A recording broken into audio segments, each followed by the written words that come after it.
Bonjour et bienvenue à cette émission de Sport Corner organisée par Sport et Citoyenneté. Aujourd'hui, nous avons le plaisir de parler d'une candidature française de la ville de Marseille à la capitale européenne du sport en 2017. Nous accueillons l'adjoint au sport de ville de Marseille, M. Miron, et M. Cadet, qui est député français au Parlement européen. Alors d'où vient cette idée, Monsieur le maire, de poursuivre après le succès de la capitale européenne de la culture? Il allait de soi que Marseille se porte candidat aussi dans le domaine du sport? Vous l'avez dit dans votre question, après le succès de la capitale européenne de la culture, 10 millions de visiteurs, 660 millions d'investissements et les retombées économiques que nous avons encore et aussi d'images positives, il était normal que Marseille se positionne sur un autre projet, un nouveau défi pour les 860 000 Marseillaises et Marseillais. Alors la capitale européenne vos atouts de candidature, quels sont-ils? Nos atouts, c'est la mer d'abord, c'est un mouvement associatif très fort, 1500 associations, c'est des bénévoles et c'est aussi un savoir-faire à travers le fait que nous avons accueilli en termes d'événements internationaux la Coupe du Monde de foot, celle de rugby et bientôt l'Euro 2016 aussi ou le Conseil mondial de l'eau. Voilà, vous avez rappelé, vous, la capitale européenne de la culture.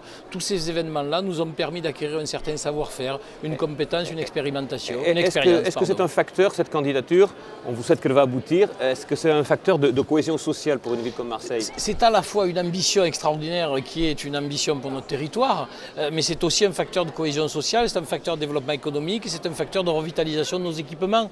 Voilà, une mission, des ambitions, trois objectifs qui sont, tendre vers ce que Marseille représente pour une immense majorité de nos concitoyens européens, à savoir un lieu où il fait bon vivre. Et alors, quelles sont vos chances de gagner? Parce que vous êtes en compétition contre la ville de Sofia, je crois, et quelles sont les échéances? Là où on parle aujourd'hui, je dirais 50-50. Vous savez, il ne faut pas être trop présomptueux. Sofia a aussi des atouts et nous en avons de beaux également. Nous avons le soutien d'un certain nombre de parlementaires, dont M. Cadet qui est ici présent, et nous en sommes très heureux. Les échéances, le 15, lundi prochain, le président Lupatelli vient à Marseille. Jean-Claude Gaudin, le sénateur maire de la ville de Marseille, lui remettra le dossier en présence de Renaud Muselier, qui est député européen aussi, marseillais. Et puis 2, 3, 4, 5 octobre, le jury vient à Marseille. Et le 19 novembre, ici à Bruxelles, nous saurons si c'est nous ou Sofia. D'accord. Monsieur Cadec, en quoi cette candidature vous séduit? Marseille, en France, est une ville reconnue pour ses compétences en matière de sport. Et donc, ça me paraît tout à fait normal qu'une ville comme Marseille soit candidate.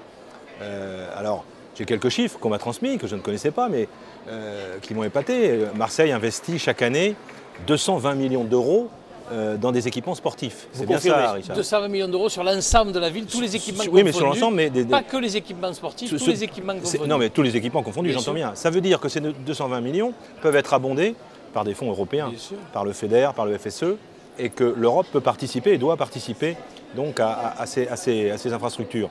Et donc, à travers ça, je pense que Marseille a toute légitimité, au contraire, à être candidate à ville européenne du sport, capitale européenne du sport.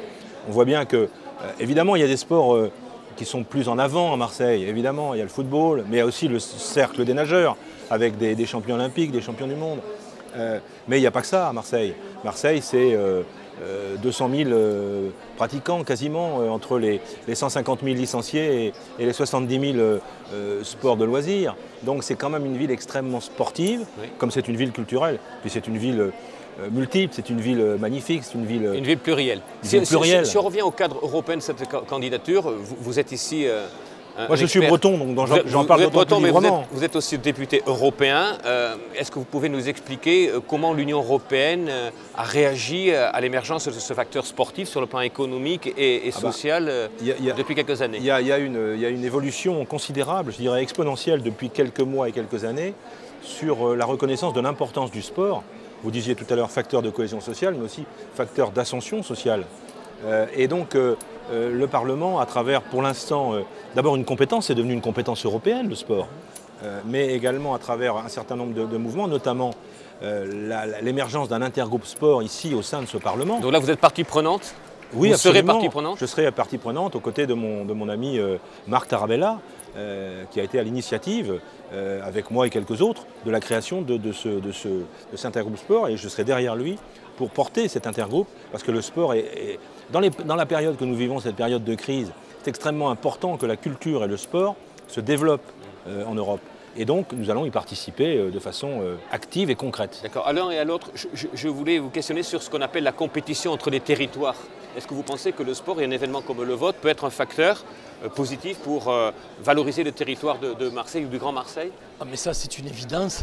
Alors c'est mieux en le disant, hein. Comme on dit ça va sans dire, c'est mieux en le disant qu'en ne l'exprimant pas. Bien évidemment, le sport est un facteur de cohésion du territoire, c'est un facteur de développement du territoire, parce qu'aujourd'hui, eh bien, quand on vit sur un territoire, quand on veut continuer à exister sur ce territoire, à passer sa vie sur un territoire, quand on veut que ses enfants continuent à avoir des emplois, à travailler, à vivre sur un territoire, et quand on veut eh bien, que d'autres personnes puissent venir, comme c'est le cas à Marseille, depuis 2600 ans, nous brassons des peuples venus de l'ensemble de la Méditerranée et d'ailleurs, et nous sommes très heureux de cet état de fait, eh bien, il faut que ce territoire soit attractif. La santé est un vecteur, le sport est un autre vecteur, le tourisme est un vecteur, l'emploi est un vecteur, comme la culture.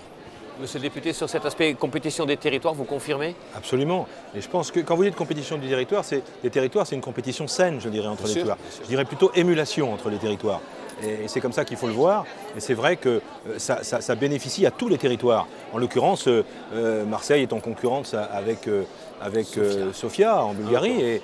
Et Sofia est une ville magnifique, est une ville sportive sans doute aussi. Mais justement, cette émulation est intéressante à ce niveau-là déjà. Et je pense qu'au niveau de toutes les grandes métropoles européennes, c'est important d'avoir cette concurrence et cette émulation. Pour conclure, monsieur le maire, vous gagnez cette candidature, vous avez un projet prometteur pour 2017, mais après 2017, est-ce que vous avez un projet durable sur le sport à Marseille, j'imagine? On a non seulement un projet pour 2017, mais vous avez raison de poser ces questions, qui va bien au-delà de 2017. Le seul intérêt de cette opération capitale européenne du sport, ce n'est pas la date, ce n'est pas l'année 2017. L'année 2017 sera le point d'orgue, mais c'est effectivement de s'inscrire dans la durabilité, par exemple dans le cadre des pratiques ou par exemple dans le cadre de nos équipements sportifs, de la rénovation de nos équipements sportifs. D'accord. Nous allons donc souhaiter bonne chance à cette candidature marseillaise et croiser les doigts sur les prochains jours. Allez Marseille. Allez Marseille.